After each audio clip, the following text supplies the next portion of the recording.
ربكم ادعوني أستجب لكم مددنا إليك أيدينا مددنا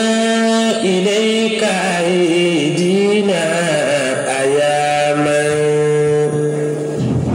تجيب السائلين ومن دعاك فعاملنا بفضلك في رجانا وكن فيكون ليس لنا سواك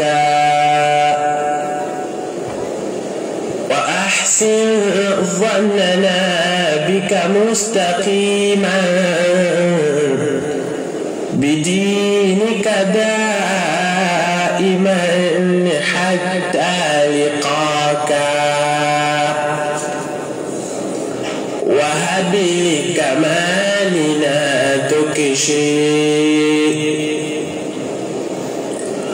وهب لكمالنا تكشي إلهي مؤسس جمعنا دوما رضاك وكن عونا له ولوالديه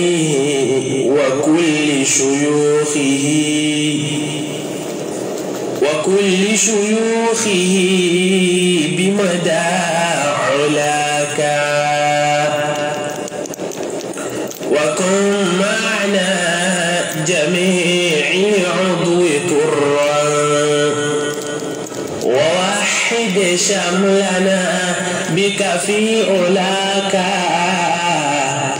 ووحد شملنا بك في علاك. الفاتحة.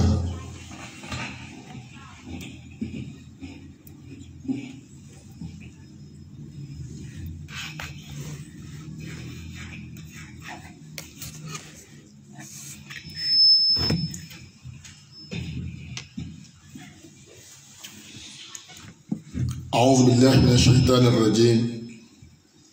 بسم الله الرحمن الرحيم وبه نستعين. ربي زدني علما ربي زدني علما ربي زدني علما. الحمد لله رب العالمين الرحمن الرحيم مالك يوم الدين ولا حول ولا قوة إلا بالله العلي العظيم. اللهم صل وسلم وبارك وارحم وترحم على سيدنا ومولانا محمد نور الدارين وروح الكونين ووارث الثقلين وعلى آله وأصحابه حق قدره ومقداره العظيم. السلام عليكم ورحمة الله وبركاته. adúpẹ́ fún Olúwa ọba tí ó dá wa, atọrọ ìkẹ́ fún aṣáájú ẹ̀dá anna Muhammad sallallahu alayhi wa alihi wa ashabihi wa sallam. adápadà orí àsàlátù orí ìdùnnú orí bankalẹ̀ orí bandélé orí jẹ́ndébẹ̀bà orí mẹ́jẹ fi san gbèsè ọlọ́nkó sọfẹ́ nìkọ̀ọ̀kan wa. ọpẹ́ wa tí a dá bó tiẹ̀ jẹ́ pé ó kéré sí orí tọ́lọ́ sí fún wa ọlọ́nkọ́ mọ́sálẹ́ gbọ́ ọpẹ́ wa sáàyè ọpẹ́. kọ́lọ́mbà wa gba ẹ̀yìn wa sí àyè ẹ̀yìn. akí gbogbo ẹ̀yin jàmáà wa lọ́kùnrin àti lóbìnrin àti ẹ̀yin àlùfáà wa gbogbo tí ẹ̀ ń bẹ pẹ̀lú wa lórí ètò. ọlọ́run aláàánú jùlọ, ọba oníkẹ́ jùlọ, ọba ológo jùlọ, ọba aláàánú jùlọ, ọba alágbára jùlọ.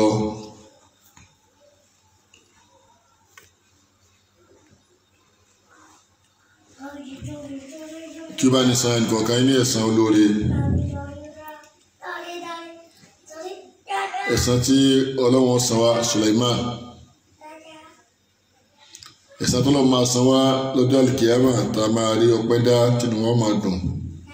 àtàyà àlìkìyàmà Suleiman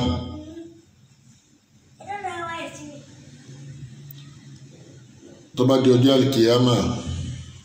ẹ̀san tá a ní fi san gbèsè àtàyà àtọ̀run ọlọ́mọdún aládá. إلهي فارحم تاجنا وكمالنا وأهله ثم صحبه وتلامذا مربي كمال الدين أول مبدئ نظام لتعليم العلوم المنافعة. ọlọ́run bàbá wa fàgbà ọlọ́run bá wa kẹ́ wọn bàbá wa lẹ́jẹ́ àgbà ọlọ́run bá wa kẹ́ wọn.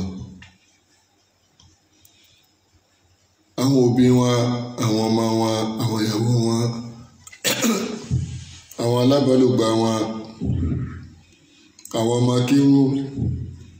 àwọn aládùúgbò tí wọ́n ti wà wájú ọlọ́run bá ní kẹ́ gbogbo wọn kó gẹ̀ wọn kó yọ́nú sí wọn.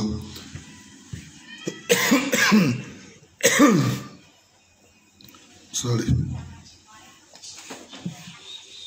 ọlọ́run bá ní ṣe kúrò sí mi fún wa. gbogbo àwọn àgbàlagbà tí wọ́n di ìmọ̀mọ́lẹ̀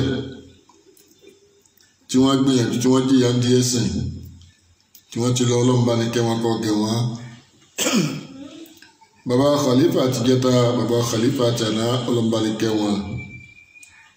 bàbá wa national mission ńlẹ́la ọlọ́mbawakẹ́ wọn bàbá wa pọ̀ kági ọlọ́mbawakẹ́ wọn bàbá wa lẹ́la bàbá wa lẹ́ alomata bàbá wa lẹ́ ọ̀wá bàbá wa àgbáyé bàbá wa láyé bàbá wa olúkadé bàbá wa sultan al-mufassirin bàbá wa sheikh abdulrasheed ọlọ́run gbogbo wọn bẹ wájú rẹ̀ bá ní kẹ́ wọn kó gẹ̀ wọn. bàbá wa fadilati sheikh zakariya tajul mu'min lọ́mọdá bàbá wa salman ake mufti umma ọlọ́run bá ní kẹ́ gbogbo wọn bàbá wa lágbàjẹ́ ọlọ́run bá ní kẹ́ wọn. bàbá wa fadilati sheikh adam abdullahi ali alori ọlọ́run bá ní kẹ́ wọn kó gẹ̀ wọn bá ní sekú sinmi fún gbogbo wọn mo lè dáadáa tí wọ́n báyé ṣe. bàbá àfáàgbà bàbá alájẹ àgbà tèmi tí wọ́n bẹ láàrin wa ọlọ́run má dà wọ́n kirikiri má dà wọ́n láàmú àárín wọn àtàrin ọlọ́run má jẹ́ ó bàjẹ́ àárín wọn àtàwọn àtẹnubí àtàràbí gbogbo jàmá àdàbí ànsọ́rù ọlọ́run dákun má jẹ́ kankan dà wọ́n lọ́hùn ọba tí ọba wájú jẹ́ ọlọ́run dákun ẹ̀yìn ọlọ́run má bàjẹ́. ولا لا إله إلا الله بسم الله قل والله إنا أعطينا لفادي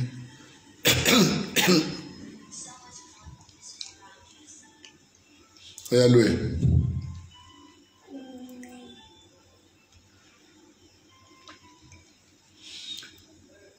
àwọn tí wọ́n bí ẹnìkọ̀ọ̀kan wa tí wọ́n bẹ wájú ọlọ́run látòrí bàbá ọmọ tó kèsè àgbà títànà ọlọ́run bá ní kẹ́ wọn kó gẹ̀ wọn kó yọ́nú sí wọn bá ní gbàgbọ́ wọn bá ní ṣekú nísìnyí fún wọn àtàwọn àti àwọn tó bí wọn àtàwọn tí wọ́n bí àti gbogbo àwọn ọmọ kéwù wọn gbogbo àwọn àgbàlagbà tá a máa tọrọ fún náà lù gbogbo àwọn bàbá ìmọ̀ọ́mù pátápátá bàbá ìmọ̀ọ́mù asáré máa ní káàkiri kejì bàbá wa ìmọ̀ọ́mù àbọ̀láyọ̀ bàbá wa ìmọ̀ọ́mù Buhari ń dí àgbọn bàbá wa ìmọ̀ọ́mù àrẹgbà kíní kejì ọlọ́run bá ní kẹ́ wọn kó gẹ̀ wọn bàbá wa ọlọ́nkẹ́mi àgbà nísàlẹ̀ ọjà bàbá wa bàbá gíwá ọlọ́nkẹ́mi ọlọ́mbalikẹ́ wọn kó gẹ̀ wọ́n. bàbá wa ọ̀nà pẹ́pọ̀ ọlọ́mbalikẹ́ wọn bàbá wa ẹlẹ́rùmọ̀kẹ́ ọlọ́mbalikẹ́ wọn bàbá wa náà ìbílẹ̀ ọlọ́ta ọlọ́mbalikẹ́ wọn Suleiman bàbá wa ilé akata ọlọ́mbalikẹ́ wọn òfìdọ́dọ̀ àfa wa àkọ́kọ́ àdàbí à ń gbogbo ìjùgbà àti kọ̀ọ̀rọ̀ àti gbangba rẹ̀ Fadilati Sheikh Abdulrahman Ibijuwan Al-Adabi bàbá wa Ilyas Ọláìdé Al-Adabi bàbá wa Fáwa Tajuddin ní Ọ̀ṣọ́lọ̀ Al-Adabi fikari gbogbo àwọn àbá alájí àgbà tí wọ́n lọ nínú ìlú náà lọ́nba nìkan kọ́ gẹ̀wọ́n fikari gbogbo àwọn àgbàlagbà káàkiri gbogbo ayé nìbàdàn lẹ́dẹ̀ lóṣogbo níwò oníkìran lọ́yọ̀ọ́ nísẹ́yìn ní Ṣakí l'Ógbómọ̀ṣọ́ lọ́fà gbogbo gbàtàpá méjèèjì ọlọ́mùbánikẹ́ wọn bánikẹ́ gbogbo wọn kọ́ yọ́nú sí wọn. Àwọn tó kù láyé náà tó bí wọn látọ̀ bàbá ìmọ̀ máa gba tèní nílùú Èjìgbò ọlọ́mùbánisẹ́ dá bàbá sí arúgbó mi ń bẹ ń kọ̀rọ̀ yàrá ó sì sàgá arúgbó mi ń bẹ ń sàlú ọ̀run lọ kò síjà kan tí wọ́n ń jà wájú rẹ tí wọ́n wá parí àwọn ará ọ̀run ọjà ayé náà ni wọ́n wà tí wọ́n ti yanjú tí wọ́n fẹ́ yanjú ọlọ́mùbáni dá wọn sí kò sùn pẹ̀lẹ́pẹ̀lẹ́ gbogbo àwọn jàmá àwọn pátá látọ̀ bàbá náà ìbí bàbá Mufasir bàbá Jánásì bàbá wọ̀ ọ̀tún bàbá bá Sálẹ̀ bàbá dàdá ní àgbà bàbá Sàràkí àdínì bàbá Sẹ́ríkí Mádì ọlọ́mùbánikẹ́ gbogbo wọn kọ́ ọ̀tọ̀ wọn bánikẹ́ gbogbo wọn kọ́ ọ̀tọ̀ wọn kọ́ ọjọ́ tí wọn kọ́ bánigbàgbọ́ wọn ọlá sábẹ̀ látọ̀ ọlọ́run ọlá ní Muhammad sallallahu alayhi wa sallam torí ọlọ́run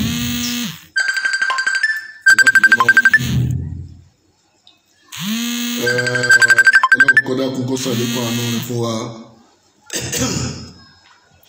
gbogbo àwọn tí a máa ń tọrọ àdúrà fún ọlọ́run kó bá ní gbàdúrà wọn ọlọ́run bàbá Imam Ansarudeen bàbá Imam Ansarul Islam nílùú Èjì bàbá wa Khalifa Kadiriya Khalifa Tijaniya fúkà gbogbo àwọn khulafa bismillah qul huwallahu inna atayna.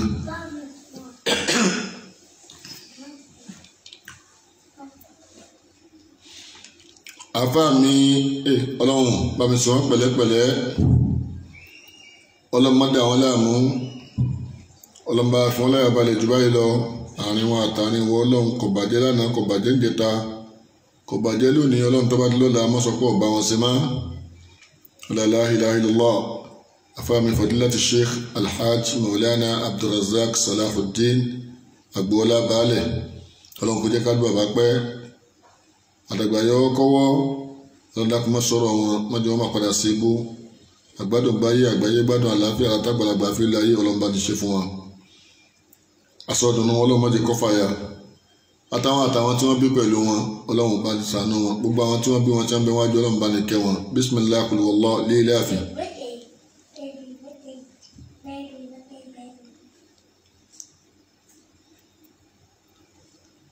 foríjì wa ọlọ́run foríjì wa foríjì wa olúwa foríjì wa gbogbo ẹ̀ṣẹ̀ tá ti dá foríjì wa ọlọ́run foríjì wa olúwa foríjì wa foríjì wa ọlọ́run foríjì wa. Foríjì wa ọlọ́run foríjì àwọn ọmọ wa foríjì wa olúwa foríjì àwọn aya wa foríjì wa ọlọ́run foríjì àfà wa foríjì wa olúwa foríjì àwọn òbí wa foríjì wa ọlọ́run foríjì àwọn àna wa. Foríjì wa olúwa foríjì ìjọ wa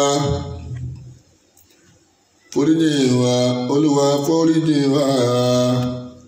gbogbo ẹ̀ṣẹ̀ tá ti dá foríjì wa ọlọ́run gbogbo ẹ̀ṣẹ̀ tá ti dá èyí tá mà ní èyí tá mà ní foríjì wa ọlọ́run gbogbo ẹ̀ṣẹ̀ tá ti dá foríjì wa olúwa. Akí gbogbo ẹ̀yin jàmá wa tí ẹ̀ ń bẹ pẹ̀lú wa lórí ètò lálẹ́ ọlọ́run kó bá wa dúpẹ́ fún yín kó bá ní san yín lẹ́san lóore. Alfa wa Àtàndá Toyib ẹ̀ka bọ̀ sórí ètò ọlọ́run bá wa dúpẹ́ fún yín ọlọ́run bá ní san yín lẹ́san dáadáa. Alfa wa Waliyillah Àdìsá ẹ̀ka bọ̀ sórí ètò. Alfa wa Ismail bàbá wa Ismail Tégbè ẹ̀ka bọ̀ sórí ètò ọlọ́run bá wa dúpẹ́ fún yín ọlọ́run bá ní san yín lẹ́san lóore ọlọ́run Muhammad ọlọ́run. Bàbá wa àgbà Maulana Fadilati Sheikh Al-Alim Rabbani Alhaji Abubakar Fọlọ́nsọ́ Sugaba Salati hafizakumullahu wa ra'akum ẹ̀káàbọ̀ sórí ètò ọlọ́mọba àdúgbò fún yín akíyà afá ọlọ́mọba àdúgbò fún yín kọ́ bá ní sẹ́ni kọ̀ọ̀kan yín lẹ́sàn agbègbè àwọn tí wọ́n máa jọ ìwà padà ní alẹ́ yìí. a kíra wa pé a kó àsìkò tí a wáyé àti gbogbo bí tẹ́tù máa wò wáyé dákun tí ẹ bá ti ń wẹ̀ bá ṣí àrè kí ẹ tún bá kílíkì like and love ọlọ́mọba sẹ́ni kọ̀ọ̀kan yín lẹ́sàn alana Muhammad sallallahu alayhi wa sallam. ní alẹ́ yìí ọ̀rọ̀ ẹni tí a mú wá rí pé àti ń sọ̀rọ̀ àwọn ọkùnrin obìnrin kan ṣoṣo la sọ̀rọ̀ rẹ̀ tẹ́lẹ̀ obìnrin náà ni ìyá àgbà pátápátá fún gbogbo mùmínì ìyá wa Khadija radiyallahu ta'ala anha wa ardahu ìyá tí ò sí rẹ̀ ìyá tí ò sí obìnrin tó tún lè dàbí rẹ̀ mọ́ láyé bàbá máa rí yọ́ sọ wọn ìyàwó Khadija láti sọ̀rọ̀ tí wọ́n lọ gbàtà kó sọ̀rọ̀ ìlànà Muhammad ìyàwó tí a mú ọ̀rọ̀ wá lálẹ́ inú ìyàwó àná Muhammad náà ni a mú tó bí méjì àbí mẹ́ta ní ìyàwó àná Muhammad a sọ̀rọ̀ wọn a sì sọ̀rọ̀ àwọn sàhábà obìnrin mí náà àmì ìta mú lálẹ́ yìí ìyàwó Ummul Mu'minina Aisha radiyallahu ta'ala anha wa ardaha ọlọ́run bá ní yọ́nú sí yàná bá ní sí wọn pẹ̀lẹ́pẹ̀lẹ́ bá ní rọ̀jò kẹ́rẹ̀ àtòjò yọ́nú rẹ òjò àforíjì rẹ mẹ́jọkọ́dá lórí kábàrí wọn wala la ilaha illallah. ọ̀rọ̀ wọn ni a mú wá ní alẹ́ yìí kìí sọ̀rọ̀ ta lè parí lálẹ́ yìí rárá kìí sọ̀rọ̀ ta lè parí lálẹ́ torí pé àwọn ẹ̀kọ́ kan wà ń bẹ àtàwọn àlàyé kan tí a farabalẹ̀ ṣe fún gbogbo wa tí kọ́lọ̀n kí ó jẹ́ kí aríkéwú náà tọ̀ gẹ́gẹ́ bí a sì máa sọ gbogbo wa pé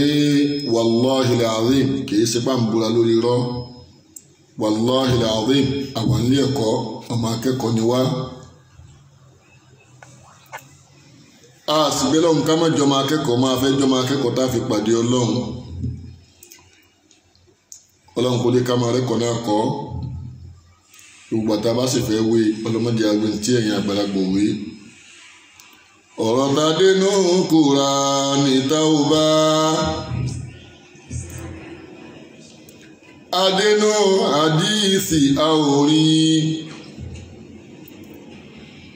adénú fòrò àáúbá a ò sì gbọ́ lẹ́nu àlùfáà súnà kan ìláyé ìzàtí àdáni wáyé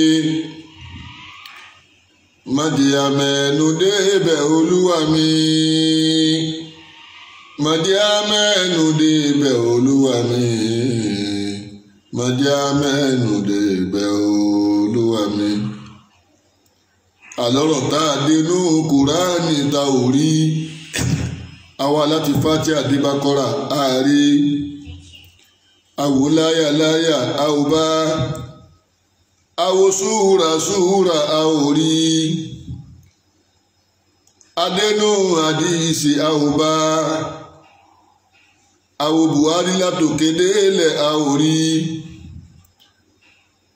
awòwe Mùsílímù ní ibẹ̀ awo rí awo Musnad Ahmadu awo bá àwọn fáyẹ̀dùlì kọ̀dírì a ò rí a ò sì bá nínú ìwé fùrúà kan ẹ̀bẹ̀lá Suleiman ẹ̀bẹ̀lá ń bẹ ọba dániwáyé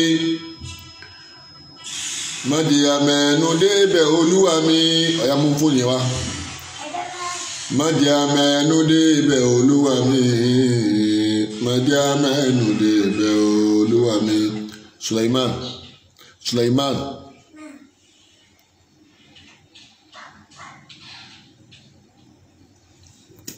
ìdákẹ́ má bínú jama torí ọlọ́run á kí gbogbo ẹ̀yin jama wa pátápátá ọlọ́run kọ́ bá a pẹ̀lú yín ọ̀rọ̀ tí ọlọ́run ọba sọ tánàbí ọ̀sọ́ àgbẹ̀rẹ̀ náà àwọn àfáà wa kan ọlọ́mọdé àwìn gbogbo ìta bá wí tí ó bá sì déédéé ntọ́nà àtàdé Muhammad fẹ́ ọlọ́kọ̀ sọ̀wálẹ̀ sàn ìtọ́wá kúdí ẹ̀ka àtọ̀ ọlọ́mọ kò forí jìn wá ní ìbámu sọ̀rọ̀ ní Muhammad sallallahu alayhi wa sallam lẹ́yìn tó bá gbìyànjú lójú ọ̀nà ẹ̀sìn tó wá ṣe déédéé nítorí àwọn àtànábì fẹ́ yóò gba ládá méjì. Ẹni bá gbìyànjú tó wá ṣe mistake tàbí tí ò ṣe déédéé yóò gba ládá kan. Àdásí pé kò sí bí yàn ṣe gbìyànjú tí ò ní ládá wájú Ọlọ́run.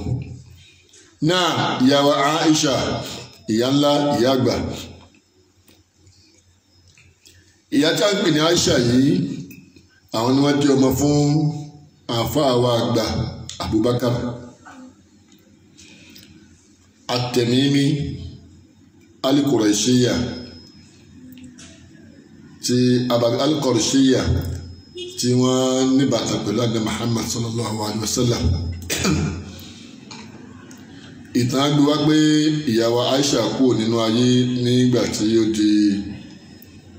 ọdún kẹtàdínlọ́gbọ̀n ìjírá, ọdún kẹtàdínlọ́gọ́ta 57. Bẹ́ẹ̀ látún rí àwọn tó sọ pé ọdún kejìdínlọ́gọ́ta 58. Ìyàwó Aisha ni ìyàwó ẹlẹ́kẹta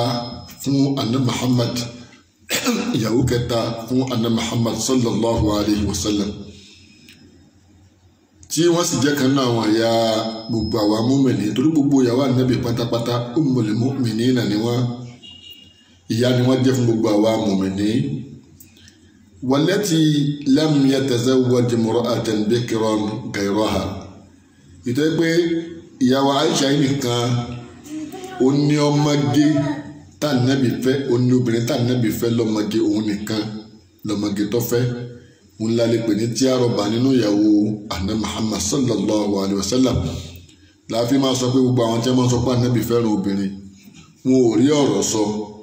Wọ́n pé Ànábì fẹ́ràn obìnrin ni àwọn ọmọge pọ̀ púpọ̀ tó yẹ kó fẹ́ ti fi ń kó àwọn adélébọ̀jọ. Èyí ó jẹ́ ká mọ̀ pé kíkó ìyàwó jọ Ànábì ó ní túmọ̀. Ìbẹ̀rẹ̀ kọ́ là ń lọ lálẹ́. Ìyàwó Aisha wọ́n jẹ́ ọmọ khalifa àkọ́kọ́ fún Ànábì Muhammad sallallahu alayhi wa sallam, Abubakar ibn Abi Quhafa. Ìyàwó Aisha Ànábì fẹ́ wọn lẹ́yìn ìgbà tó darí ogun Badar. Ànábì fẹ́ wọn inú oṣù Shawwal ní ọdún kejì hijira.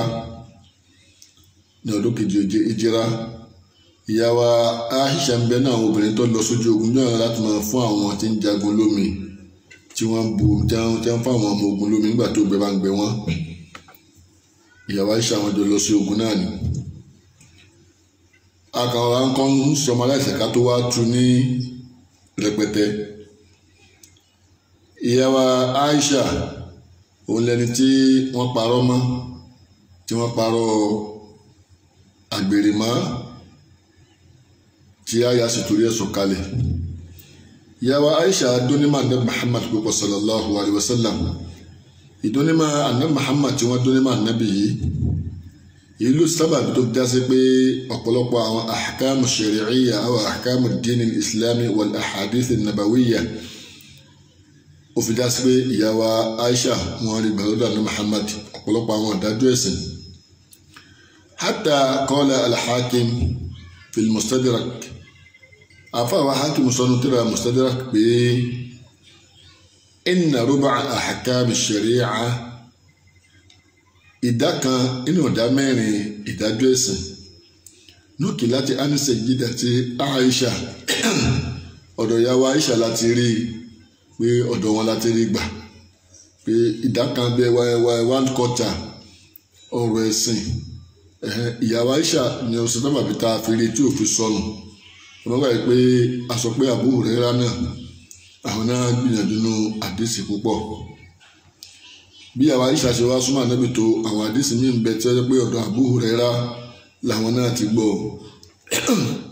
Ó ti já sí pé Abu Huraira náà ní àwọn ọ̀rọ̀ tí wọ́n gbà lọ́dọ̀ ìyàwó Aisha ṣáájú kó tó di pé àwọn dé ọ̀dọ̀ Ànábì. Náà ìyàwó Aisha tí a ń sọ̀rọ̀ báyìí wọ́n jẹ́ ẹni tí ó lákìkanjú púpọ̀ tí wọ́n sì fẹ́ràn ìmọ̀ púpọ̀. Wa kanat min al-fasaha wal balagha ma ja'ala al-Ahnaf bun Qais yaqul. Ibi tí ọ̀rọ̀ dá lẹ́nu ìyàwó Aisha dé tí wọ́n dáńtọ́ dé tí ìyàwó Aisha dáńtọ́ dé ẹ̀yà ẹ̀rí obìnrin tó dáńtọ́ ni wọ́n àti sísá wa Aminat Àjọkẹ́ ẹ̀ka àbọ̀ sórí ètò. Obìnrin tó dáńtọ́ ni ìyá wa Aisha. Nínú ìdáńtọ́ wọn wàlìbàlágà àti àsọyé ọ̀rọ̀ àwọn takókó ọ̀rọ̀ tó sì máa yéèyàn ló mú kí àfáwà Ahnaf ọmọ Kaisi tí wọ́n fi sọ́nà ọ̀rọ̀ wọn báyìí pé sami'tu khutbata Abi Bakr Siddiq. Mo gbọ́ útúbà Abubakar dáadáa ní nípa Abubakar ṣe útúbà tí mo gbọ́ dáadáa. Wa Umar ibn al-Khattab Umar ibn al-Khattab náà sì ń ṣe útúbà dáadáa mo gbọ́ tiẹ̀ náà. Wa Uthman ibn Affan wa Ali ibn Abi Talib. Uthman ibn Affan àti aṣáájú wa Imam Ali radiyallahu anhum ajma'in radiyallahu anhum wal khulafa halumma jara ọlọ́run bá ní kẹ́ gbogbo àwọn sọ̀hábà pátápátá ila yawmi hadha ti dọjọ́ òní tá a tún sọ̀rọ̀ yìí. Afáwa Ahnaf ibn Qais ó ní gbogbo wọn mo gbọ́ tí wọ́n ń sọ̀rọ̀ mo gbọ́rọ̀ ó ní fama sami'tu li kalama ìwà gbọ́rọ̀ kan min fami makhluqin látẹnu ẹ̀dá kan tó yàtọ̀ sanna Muhammad afukhama tó rinlẹ̀ tó jẹ́lò wàlà ahsana minhu tàbí tó tún dáa ju ọ̀rọ̀ èyí tí mo gbọ́ lọ́dọ̀ Aisha lọ. ìyẹn ni pé ìgbé ọ̀rọ̀ kalẹ̀ Aisha ìsàlàyé ọ̀rọ̀ rẹ̀ ó kún ó sì jinlẹ̀ ó ní fasaha pẹ̀lú balagha ìyẹn ni pé àgbékalẹ̀ tí ìrójútu ọ̀rọ̀ àfáwà Ahnaf ibn Qais wọ́n ní àwọn ọ̀fẹ́ ìgbọ́rọ̀ ẹni tí ọ̀fẹ́ kún tó ti Aisha radiyallahu ta'ala anha wa ardaha. Ìyapa inú wá láti ọ̀dọ̀ àwọn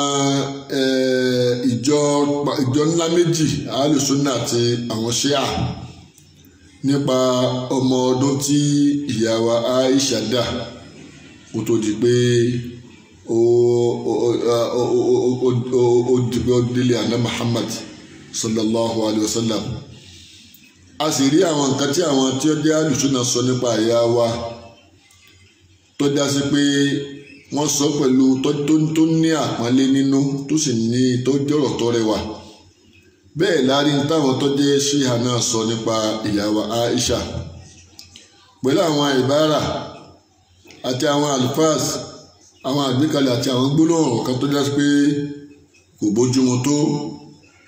bójúmu tó nípa nǹkan yìí. Eléyìí sì ṣẹlẹ̀ nítorí sábàbí pé wọ́n ṣe túmọ̀ sí ìyá wa Aisha pé ó ní nǹkan ṣe pẹ̀lú bí àárín àwọn Ahlul Bayt bó ṣe rí. Bákan náà a rí nínú àwọn àgbààgbà àfáà Shia àwọn tó já sí pé àwọn padà tún àwọn ọ̀rọ̀ míì sọ. وقد حاول بعض علماء الشيعة القضاء على الفتنة láti paná gbogbo wàhálà yìí فأصدروا العديد من الفتاوى الشرعية التي تحرم شبه عائشة والصحابة. àwọn náà padà tún wá sọ pọ̀lọpọ̀ ọ̀rọ̀ nínú àwọn àgbàlagbà fáwọn tí a fi sọ bẹ́ẹ̀ pé èèwọ̀ ni ká máa bú Aisha tàbí ká máa bú ọ̀kan náà àwọn sàhábà nábì tàbí ká máa kọlù jẹ́ ọmọlúàbí wọn. tá a bá ń ṣe bẹ́ẹ̀ yóò máa dá sí pé ń jẹ́ ìhánà li sharafi rasulillahi sallallahu alayhi wa alihi wa sahabihi wa sallam wa khidmatan li a'da'il islam. àjẹpá àrùn àwọn ọ̀tá ìsìn lọ́wọ́ nù àwọn tí wọ́n fẹ́ kẹ́sìn ó tò tẹ́lẹ̀ àrùn àwọn lọ́wọ́ nìyẹn. àwọn àfáà Shia kan wọ́n sọ bẹ́ẹ̀. ilé ìta sọ yìí afsi preamble láti ẹgbẹ́ ká lè mọ ẹni tá a fẹ́ sọ nípa rẹ̀ ẹni tá a fẹ́ sọ̀rọ̀ nípa rẹ̀ irú èèyàn wo ni. níta kọ̀ọ̀kan mẹ́nu bá ní ìyá ìgbà ìyá Aisha ni pé báwo ni wọ́n ṣe bí tá a ní bàbá rẹ̀ tá a ní ìyá rẹ̀ níbo ni wọ́n bí sí ọdún wo ni wọ́n bí ìyá wa Aisha. àwọn ìtàn tí òrùjú kan bẹ tọ́já sí pé ẹnu kò lé lórí àwọn kan bẹ tí ìyàpẹ̀ ẹnu wà ní orí rẹ̀ ìyàpẹ̀ ẹnu wà ní orí rẹ̀. àkọ́kọ́ ni pé bàbá méjì kọ́ ló bí Aisha, bàbá kan náà ni. ẹni tó bí ìyá wa Aisha òun náà ní ta mọ̀ sí Abubakar bun Quhafa, Abubakar Abdullah bun Abi Quhafa. Abubakar tí ń jẹ́ Abdullah ọmọ Quhafa òun ló bí ìyá wa tí ń jẹ́ Aisha. بن عامر بن عمر بن كعب بن سعد بن تيم بن مرة بن كعب فيلتقي نسبها مع النبي محمد في مرة بن كعب. نيكي يا بابا أبي يا عائشة أقول لك بابا وجهنا كان بقولو تنم محمد صلى الله عليه وآله وصحبه وسلم. wa abuha wa Abubakar Siddiq, bàbá tó bí gangan tó jẹ́ bàbá gangan oní Abubakar Siddiq tó jẹ́ khalifa àkọ́kọ́ fúnra Muhammad tó sì jẹ́ ní kejì tó bá Nábì rìnrìn àjò nínú ìrìn àjò tá Nábì láti Mákà sí Madina. ìyá tó bí ìyá wa Aisha ìdákẹ́ má jẹ́ kó rú gbogbo àtàjọ máa kí ó bí tèmi tá a sì ń kọ́ kẹta ń kọ́ lẹ̀ ìdákùtòrò Ọlọ́run àtàwọn tá à ń kọ́ torí ìbéèrè tá a bá béèrè. bàbá tó bí Aisha wọn ní jẹ́ Abubakar Siddiq as-sahabi al-jalil, ẹni tó jẹ́ rọ̀fíkù fún àná Muhammad àti sọ́ọ́hìbù rẹ̀ níbi ìrìn àjò tó rìn láti Mẹ́kà lọ sí Yathriba. sorry so ó ní bàbá rẹ̀. ẹni tó jẹ́ ìyá tó bí ìyá wa Aisha là ń pè ní Roman, kì í ṣe Romasi Roman ni wọ́n ń pè ní ìyá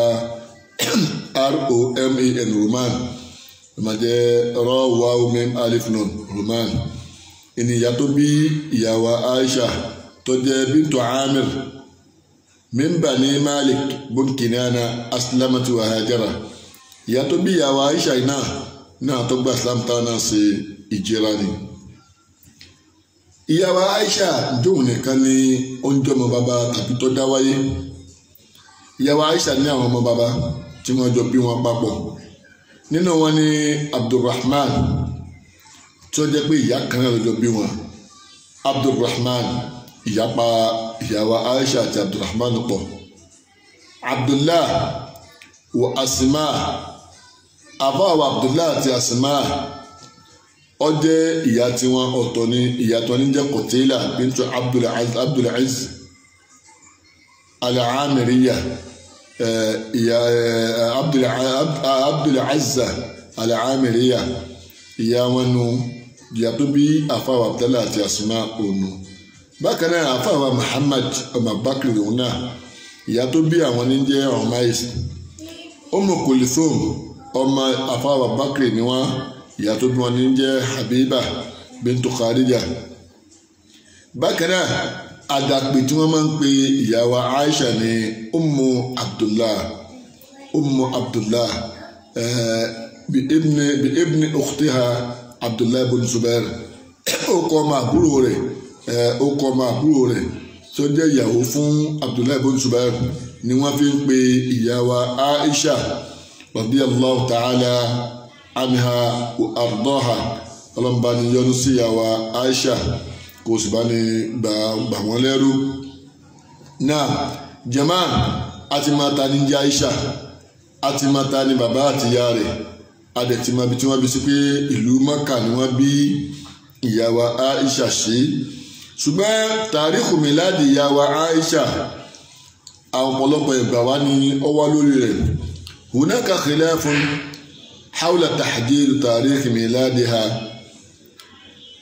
فالشائع أن عائشة تزوجت النبي محمد وهي ابنة 9 سنين. ìtàn ọ̀pọ̀lọpọ̀ ẹgbà wa ló wá lọ́pọ̀lọpọ̀ léyìí tó já sí pé a padà yànnàná rẹ̀ nígbà tá a bá dé ibẹ̀ nísìnyí a máa bọ́ síbẹ̀ nísìnyí tá a yànnàná rẹ̀ tá a fi mọ ìtọ́jú òdodo. sorry inú nǹkan tá a fi ní abẹ́ káwa mùsùlùmí ọmọ mọ̀ ń pa àwọn sọ̀hábà. ọ̀kan pàtàkì inú rẹ̀ gbòógì gan ni bá a fẹ́ sọ lálẹ́ yìí. bẹ́ẹ̀ lómi bá ṣe wà kan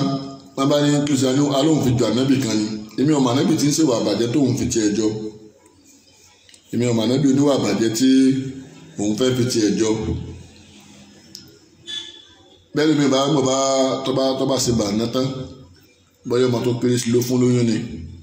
yóò pọ̀ fi jọ ànábì kan bọ́yọ̀ ẹgbẹ́ ìyá rẹ̀ nísìnyí fẹ́ ni onípò fi jọ ànábì kan ǹjẹ́ ànábì tẹ́ ń pẹ́ ìpìjọ yìí kí ni sábàbí tó fi ṣe tí nǹkan yẹn fi ṣẹlẹ̀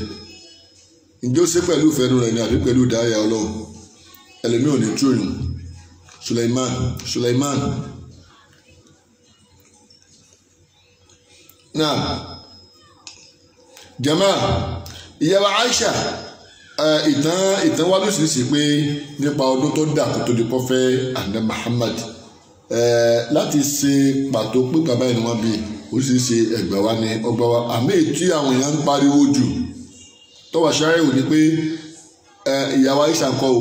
ọfẹ ànábì ní ọmọ ọdún 9 Suleiman madé náà o kẹmẹ ẹ̀dá kẹfún ní ìṣẹ́jú kan torí Ọlọ́run ẹ̀dá kẹfún torí tọ́lọ́run. وقال ربكم ادعوني أستجب لكم مددنا إليك أيدينا مددنا إليك أيدينا أياما تجيب السائلين ومن دعاك فعاملنا بفضلك في رجانا وكن فيكون ليس لنا سواك وأحسن ظننا بك مستقيما بدينك دائما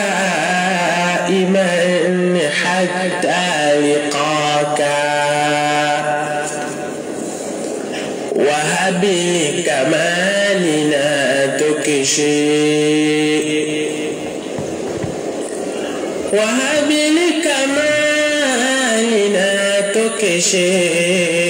إلهي مؤسس جمعنا دوما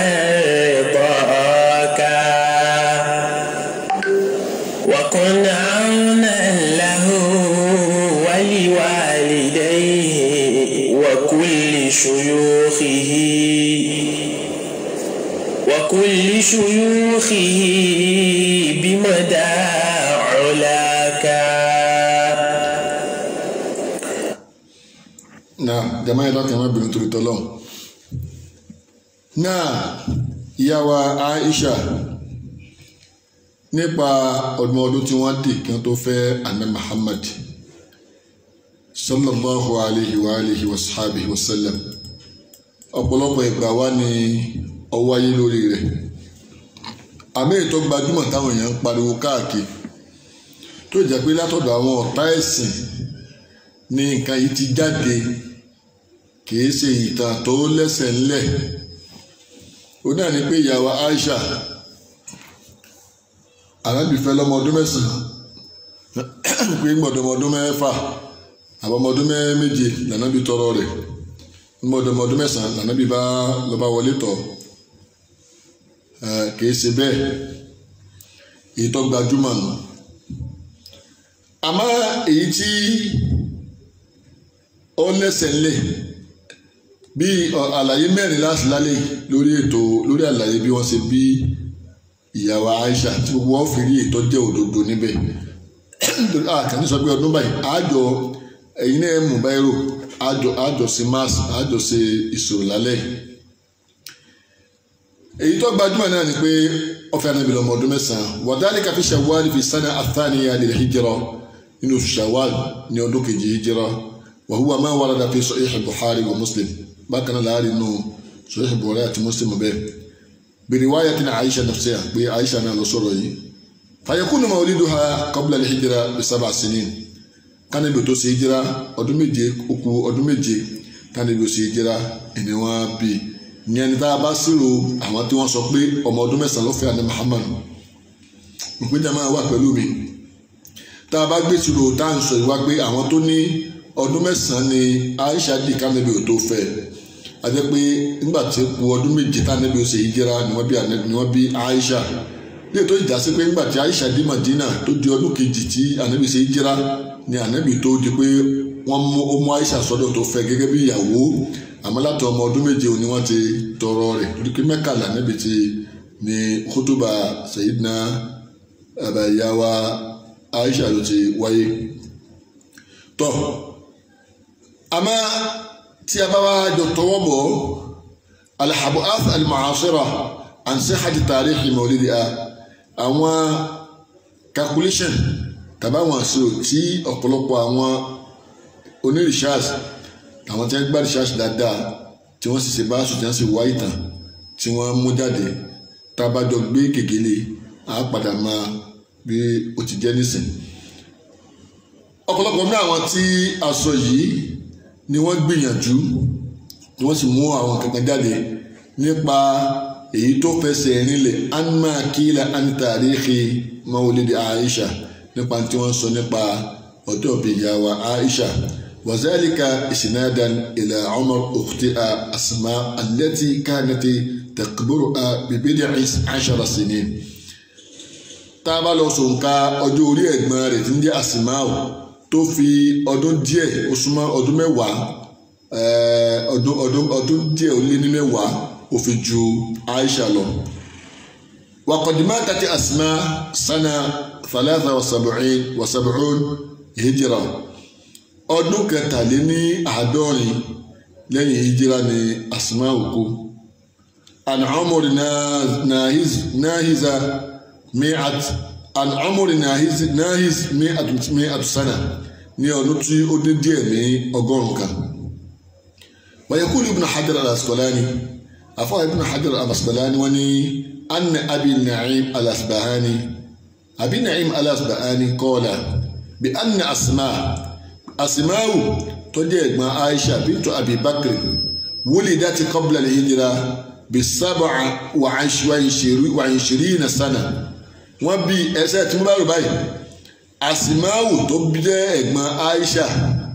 wọ́n bí ní ọdún 27 ṣáájú hijira gbogbo ilẹ̀ máa gbọ́ dáadáa anabi kọ́kọ́ yàrá kọ́bílẹ̀ ló bí ẹ̀ta gan anabi òtí ọlọ́run tí ìran anabi ìṣẹ́jẹ́ ti bí Asma'u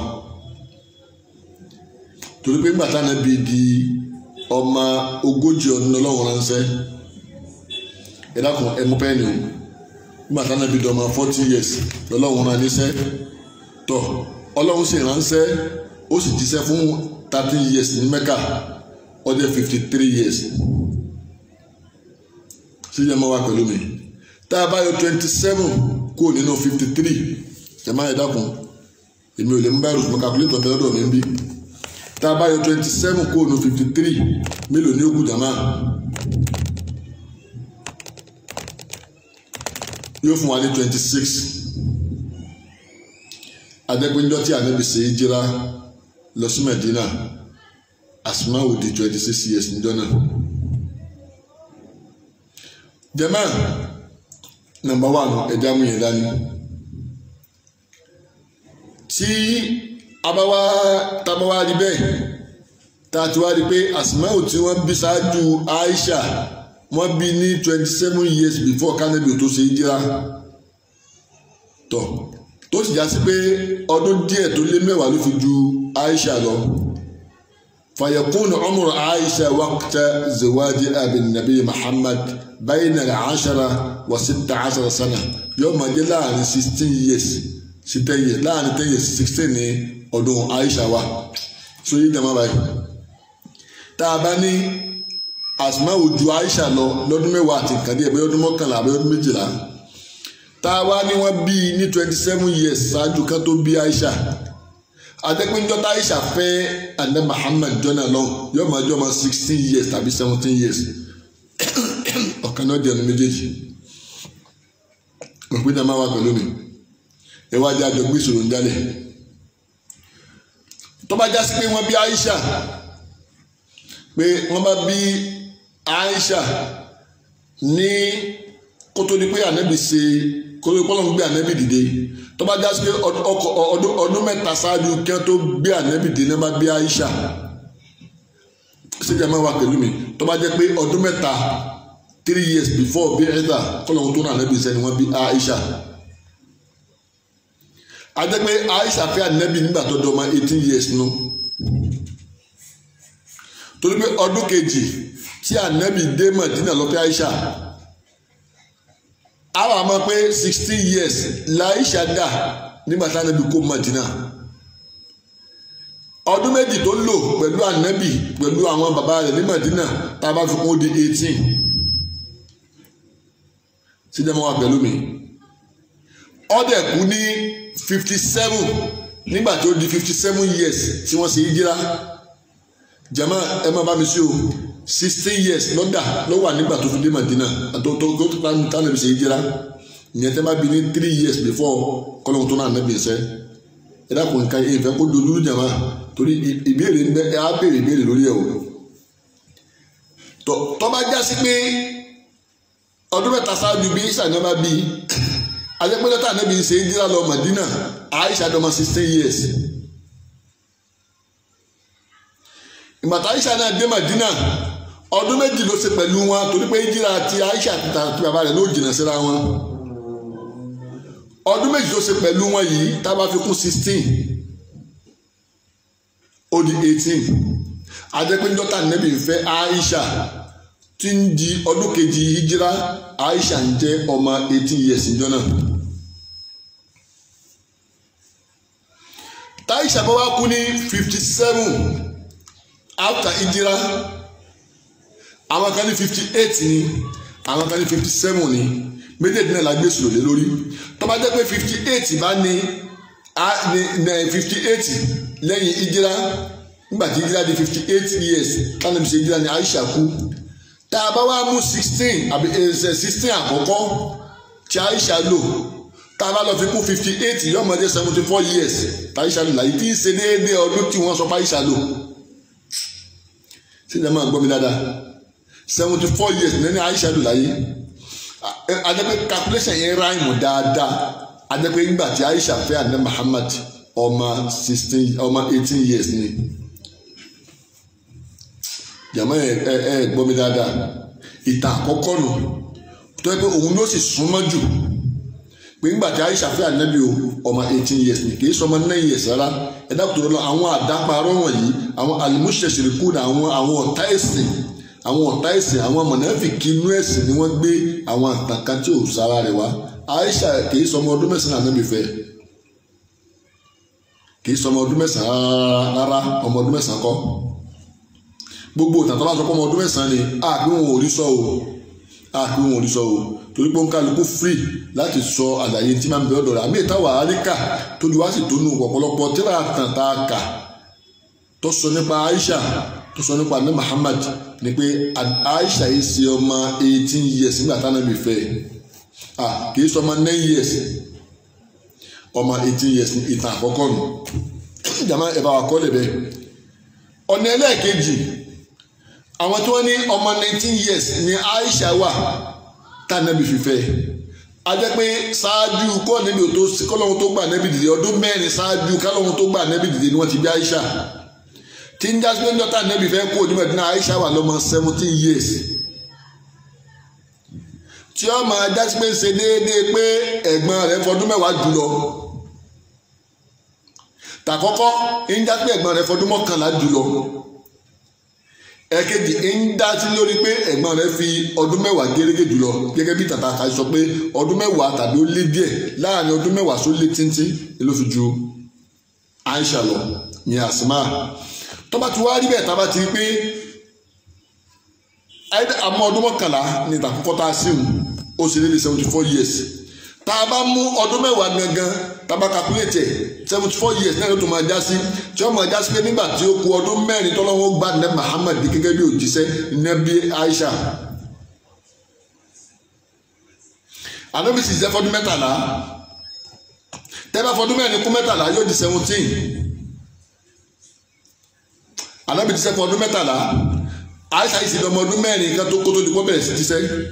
tẹ́ bá fọdún 13 tẹ́ bá fọdún ọdún 13 years tẹ́ bá fi kún 4 yóò mọ̀ fún wa ní 17 years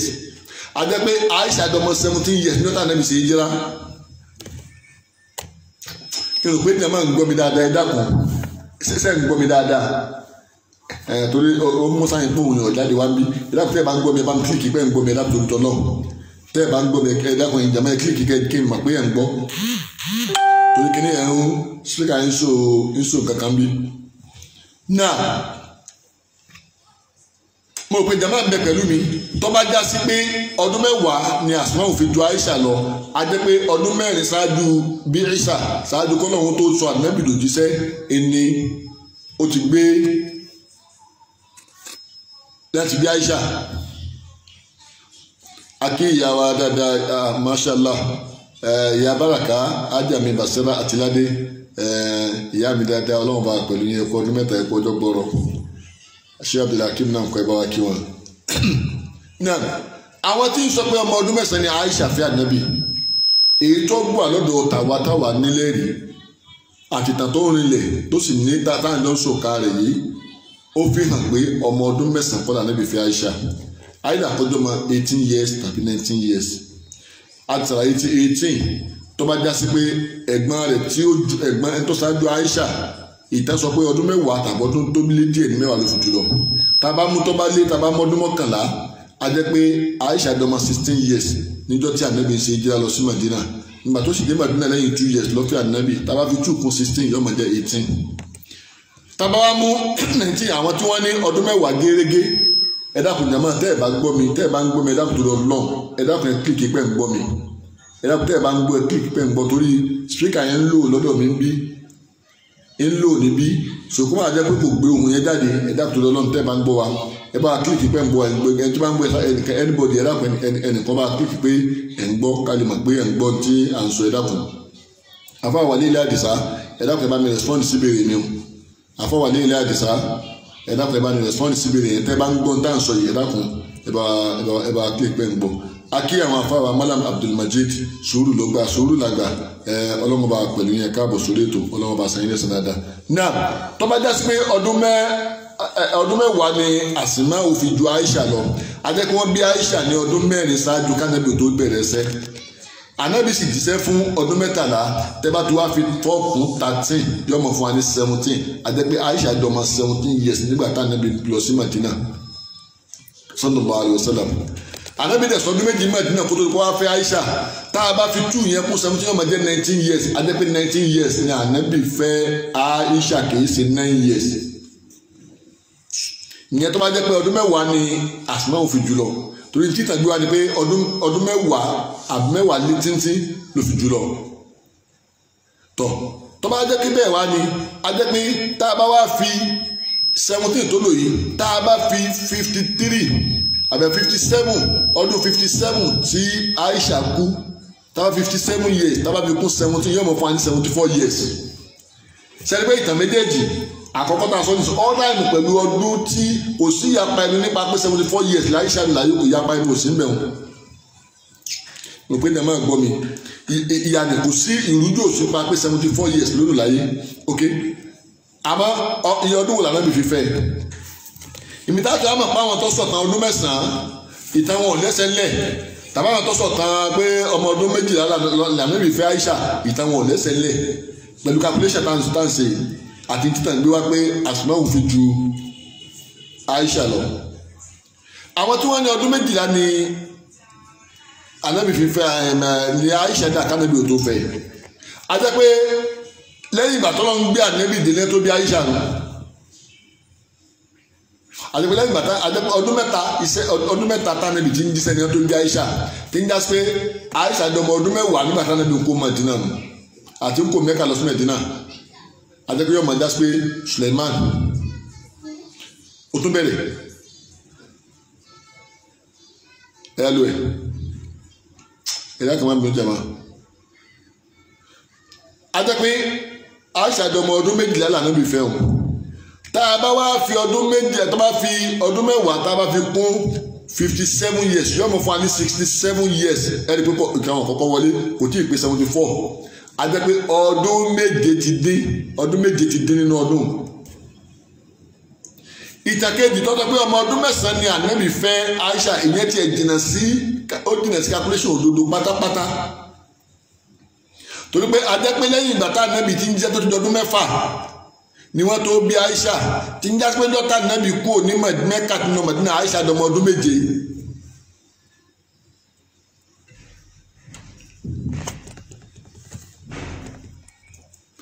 jama gbọ́ mi àtẹ́bí dọ́tà ànábì lọ sí Mẹ́kà àti lọ sí Mẹ́dínà tó kú ní Mẹ́dínà, Mẹ́kà tó lọ sí Yẹ́sírìbà ní Mẹ́dínà, àjẹpá Aisha dọmọ ọdún 7. tọ́wọ́ wa jẹ́pọ̀ ọmọ ọdún 7 láìsà àjọ náà tó sì dé Mẹ́dínà tó lẹ́yìn ọdún 12 ànábì tó fẹ́, àjẹpọ̀ ọmọ ọdún 9 nù. tá a bá wá lọ fi ọdún 7 kún 57 years 64 years ní ọmọ fún wa, tí ní odidi ọdún 10 gbáko ló fi jìnnà sí ní tàǹsọ. jama mo rò pé kóra bá ipá láyé làbá sí lálẹ́ ká tó bọ́ níta lọ́la, mo fẹ́ kó clear dáadáa wípé kákọ́ ẹ̀ṣẹ̀un àfáàmì wà nílá ẹ̀ṣẹ̀un àmọ́ ti pé àwọn èèyàn ń gbọ́ dáǹsọ torí spíkà yẹn lò ní kọ́ máa jẹ́ pé kò gbé ohùn jáde. ẹ̀ṣẹ̀un ọlọ́run bá san yín lẹ́sàn dáadáa, ọlọ́run bá ń jẹ́ pé yín ẹ̀sìn tètè dá wa lóhùn. náà jama tó bá lọ já sí pé ìta ń sọ nísìnyí, tó bá lọ já sí pé ọdún 9 l'Ànábì bá fẹ́ Aisha, adépẹ́tà wọn ò lẹ́sẹ̀ ńlẹ̀. ala kulli hal ọba tó dá wa tó náà ní Muhammad ṣe ọlọ́run fọ ọfà ní Muhammad máa kó ní gbogbo ọ̀pọ̀lọpọ̀ àwọn nǹkan tó lè jábùkù tàbí tó lè jẹ́wọ̀ sí tàbí nǹkan tó jẹ́ àléébù tí wọ́n pé yọ́ máa jẹ́ pé ó sì kù síbi báyìí tí èbá sí báyìí tó kù sí kìbá ti pé ọlọ́run lọ́ra ń sẹ́ kìí séyàn ọba tó sì rán gáìdì ẹ̀ ní gbogbo ọ̀nà. gbogbo àwọn ọ̀tàn tí wọ́n ń sọ àwọn àhesọ ọ̀tàn tí wọ́n sọ pé ọmọ ọdún 9 ọ̀fẹ́ tọrọ rẹ̀ lọ́mọ ọdún 6 ọwá bẹ̀rẹ̀ sí ọwá ń fẹ́ lọ́mọ ọdún 9 pé adult l'Ànábì fẹ́. ẹ dákẹ́ ẹ má jẹ́ àparọ́ gbogbo tí ọba dá máa ń dá Muhammad ẹ má gbàgbé o àdìsá ní Muhammad sallallahu alayhi wa sallam ó ní má ní yaqul alayya ẹni ọba sọ sí mi àná Muhammad ma lam aqul ìdí ìsọ tàbí tí ì ṣe tọ́wá wòkè fa ẹ̀ tó wòkè hàn òun tọ́wá dánú wálẹ̀ tó sọ kankan tọ́wá jẹ́ pé rọ́ ni tí èsì ṣe tí ì máa ń parẹ́ Ànábì ni ẹ má wulẹ̀ dààmú mọ́ falyatabawwa maq'adahu minan nar òun tó wọ́n fọkàn balẹ̀ pọ̀ntù wà nínú ọ̀rẹ́ dì ní. ẹ dákun ìtàtà bá fẹ́ sọ ń pa ní Muhammad ìdí níta fi sọ pé a fẹ́ gbogbo àwọn mùsùlùmí ká mọ̀ nípa Ànábì ká mọ̀ nípa sàhábà. ìyá wa Aisha ó ti bàlágà dáadáa then àwọn tá à ń bẹ nílẹ̀ Lárúbáwá a rí rapid boat táwọn ọmọ Lárúbáwá ní tẹ bá rọmọ ọdún 9 Lárúbáwá mi jọ mi lọ ẹ fẹ́ dọ̀bálẹ̀ fún pé bàbá tòun ti bẹ́ẹ̀ náà ọmọ ọdún 9 kéré lẹ́nu tó lè wọlé ọkọ ní bílẹ̀ Lárúbáwá ṣe ń yára dàgbà tó bí ẹ̀ bá fún ọmọ ọdún 9 ó kéré lẹ́nu tó lè wọlé ọkọ. so káwá pé ọmọ ọdún 9 l'Ànábì fẹ́ Aisha kẹ́yìn kan máa ṣe kẹ́ máa gbé abẹ́rẹ́ kẹ́ máa ṣe bàjẹ́ kẹ́ máa ọmọ kéékèèké kẹ́ máa kí ọmọlẹ̀ kẹ́ pẹ́ ìfẹ́ wọn kẹ́ máa pẹ́ fi jọ Ànábì kan Ànábì òfò ẹ fi jọ èṣù ni o èṣù lẹ́ fi jọ kìí sàn Ànábì o èṣù ṣaitan ní tẹ́ ń ṣe òun kìí ṣe àná Muhammad kọ́ sallallahu alayhi wa sallam at-tahir al-mutahhir ẹni tó ń mọ́ tọ́lọ́ ń fọ̀ mọ́lá ní Muhammad.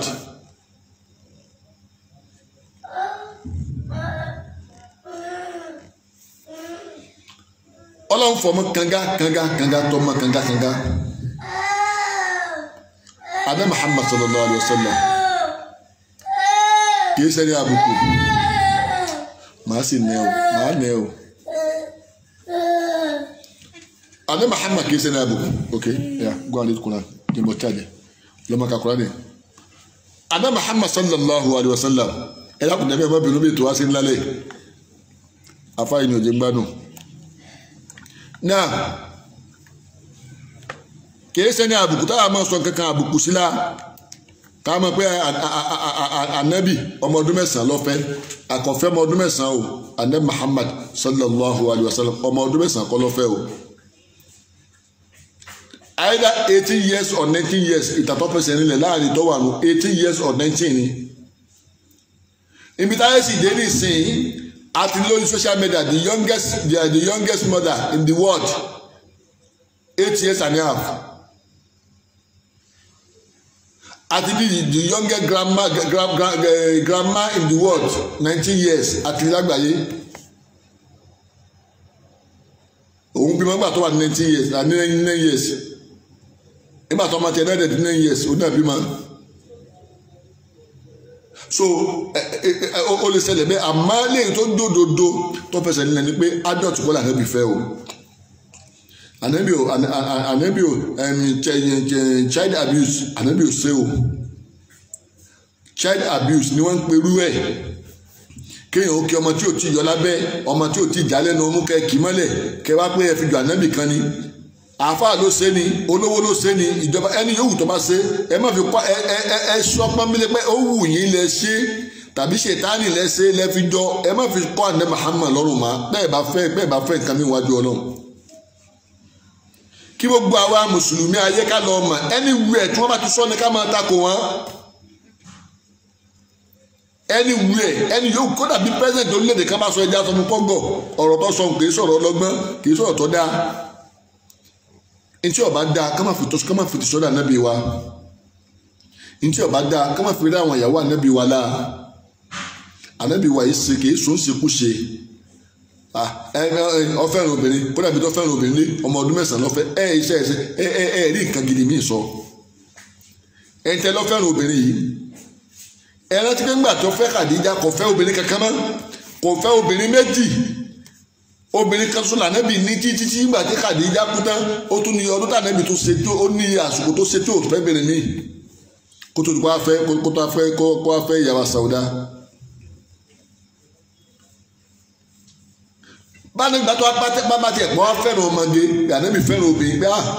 ànábì yìí fẹ́ràn obìnrin àwọn afẹ́ ọmọ ọdún mẹ́sàn-án kò sí wá jẹ́ pé gbogbo ìyàwó mi tó fẹ́ lẹ́yìn Khadija ọmọge ni wọ́n tó bá fẹ́ràn obìnrin pinlẹ̀ kí ló mú lọ fẹ́ Khadija. jama hadha buhtanu azim àwọn àdáparọ́ tí ò da táǹpá má dá Muhammad ní ẹ dákun arọ gbogbo èyí tẹ́ ẹ máa ń sọ èyí tí wọ́n ń ṣe wá lè mọ̀ nípa ara àwọn àfáà míì náà táwọn náà tó ń bá wọn sọ wọ́n dẹ̀ tó máa ara gbagbagbagba lórí ìtàn yìí wọ́n mọ máwọn ẹ̀rí kan tí ò lẹ́sẹ̀ ńlẹ̀ wá calculation ẹ̀ dájọ́ sí ẹ̀ẹ́dẹ́ bí ṣáájú Aisha ọfọdún mẹ́wàá àbọ̀dún mọ́kànlá jùlọ ẹ wá sí wọ́n sì ti bí yẹn ní 27 years before kọ́lọ́hún tó di pé kánẹ́bí tó ṣe hijira 27 years 27 sana 27 sana ni wọ́n ti bí Asma'u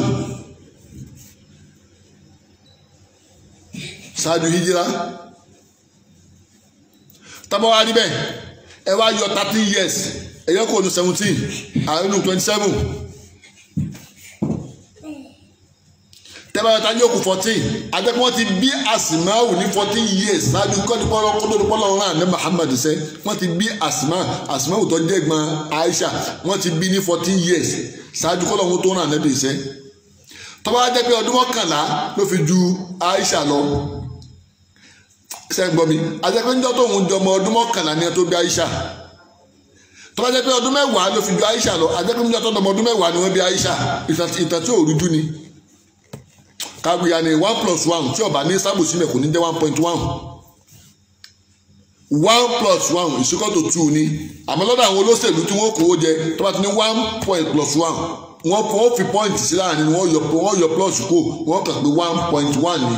ọba di wọ́n ti lè fi b lẹ́yìn tàbí n tàbí t 1.1 trillion 1.1 billion Suleiman 1.1 billion 1.1 trillion 1.1 trillion nígbà pé tẹ́fẹ́ kó jẹ ni ṣùgbọ́n tí ọba ní sábòsí nínú tí ò ní sírọ́ ọ̀kan pẹ̀lú ọ̀kan èjì náà ni wọ́n máa jẹ́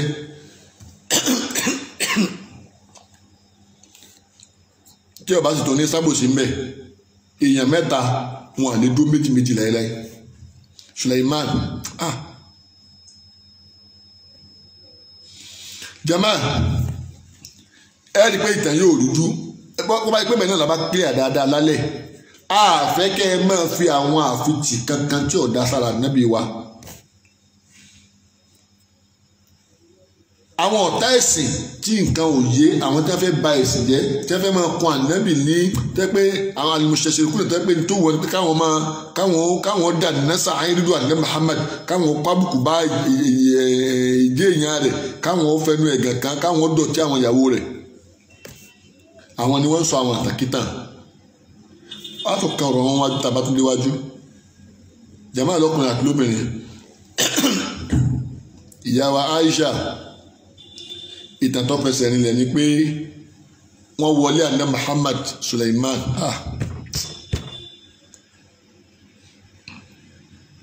ẹ wá jókòó mi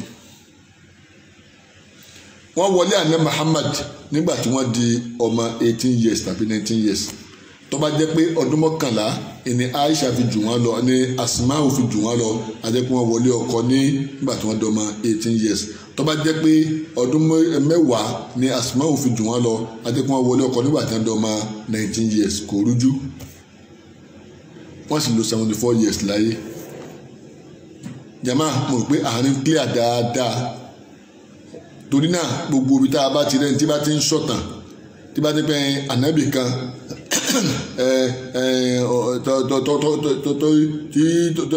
tó bá lọ ṣèṣekúṣe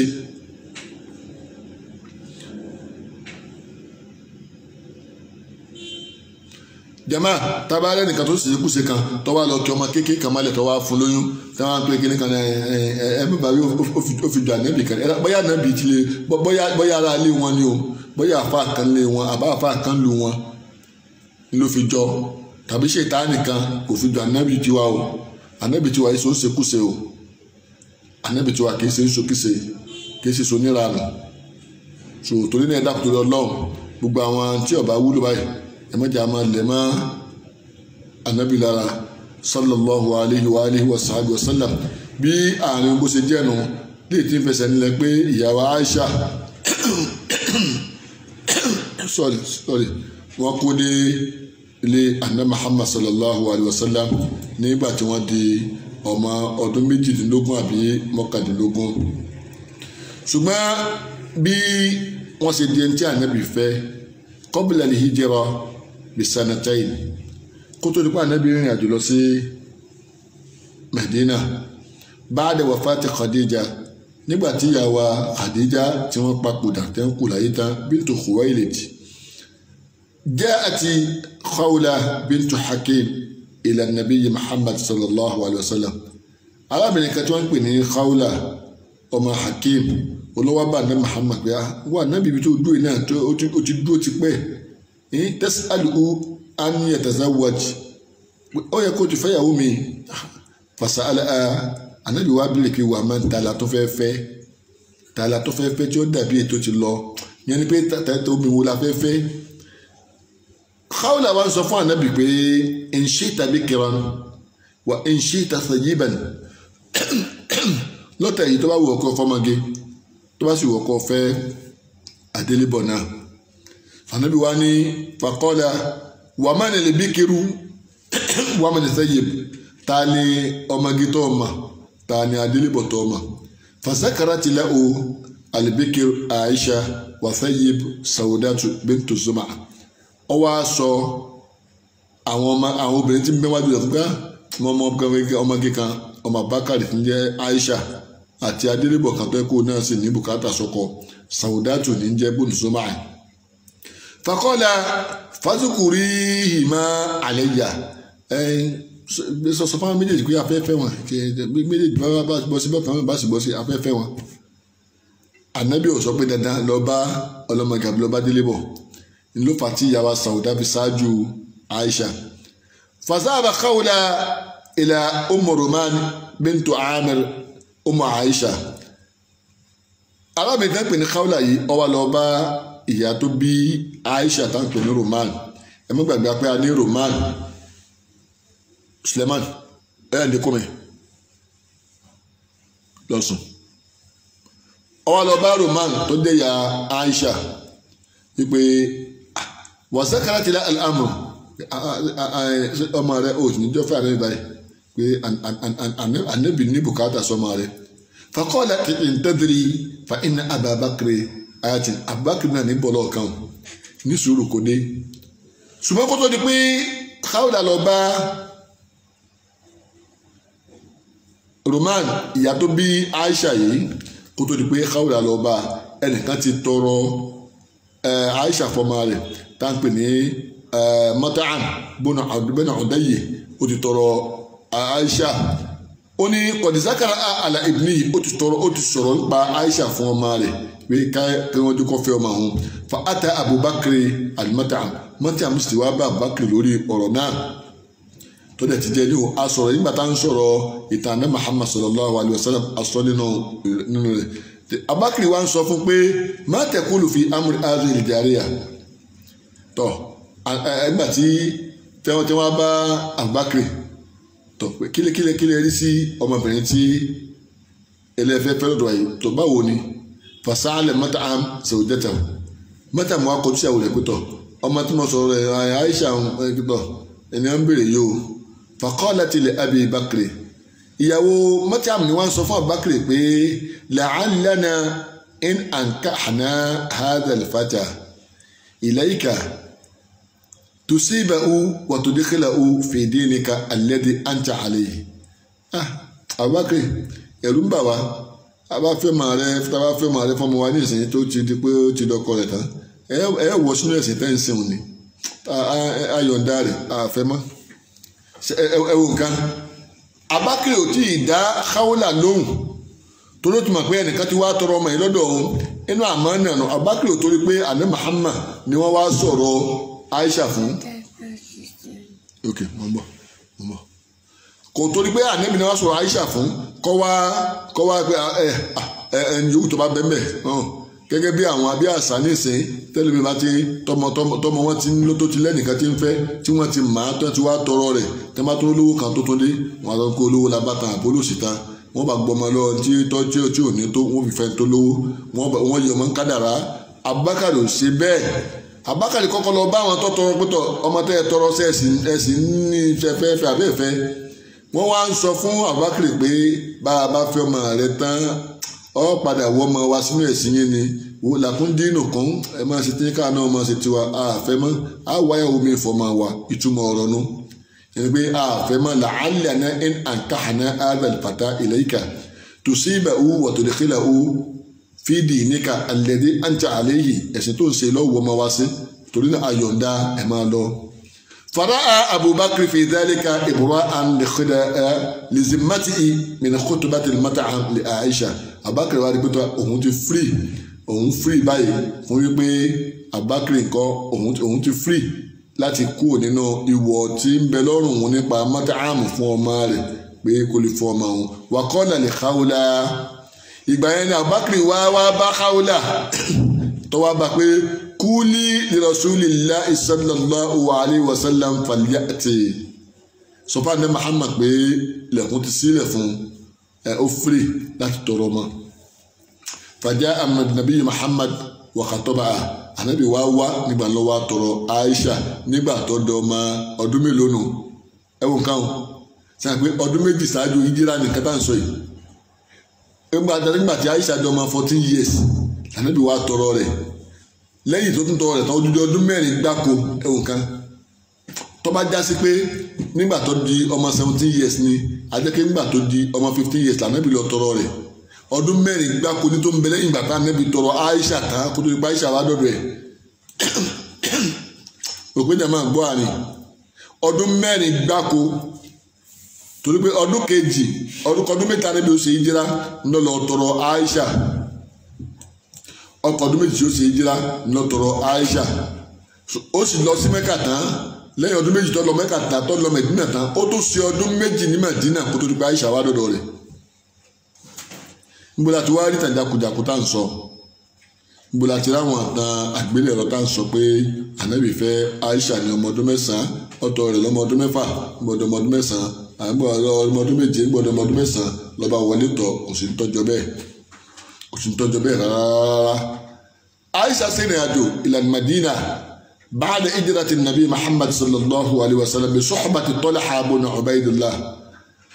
Aisha náà padà lọ sí Mẹ́dínà nígbà tí Ànábì lọ tán lè tó pé àfọwọ́ Talha bun Ubaydillah àti àbúrò rẹ̀ Abdullah